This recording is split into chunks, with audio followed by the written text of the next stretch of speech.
Nandamuri fans Balayya కొడుకు Mokshagna Tollywood entry ఎప్పుడుంటుందా అని ఎప్పటి నుండో ఎదురు చూస్తున్నారు. అదిగో ఇదిగో అని గత 4-5 ఏళ్లుగా ఊరిస్తూనే ఉన్నారు తప్ప ఎంట్రీ ఇవ్వలేదు. ఇన్నాళ్లకు నందమూరి అభిమానులు ఎంతగానో ఎదురు చూస్తున్న తరుణం రానే వచ్చింది. బాలయ్య ముద్దుల తనయుడు మోక్షజ్ఞ టాలీవుడ్ ఎంట్రీకి రంగం సిద్ధమైంది.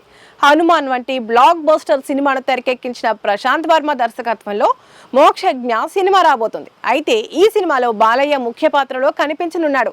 ఈ వార్త నందమూరి ఫ్యాన్స్ కు పండగ అని చెప్పాలి. ఈ చిత్ర కథ మైథలాజికల్ టచ్ సోషియో ఫ్యాంటసీ నేపథ్యంలో సాగుతుందని సమాచారం. ఈ చిత్రాన్ని మోక్షజ్ఞ పుట్టినరోజు కానుకగా సెప్టెంబర్ 6న ప్రకటించబోతున్నారు. నందమూరి కుటుంబానికి చెందిన రామకృష్ణ సినీ స్టూడియోస్ లో ఈ చిత్రం యొక్క పూజా కార్యక్రమాలు నిర్వహించనున్నారు.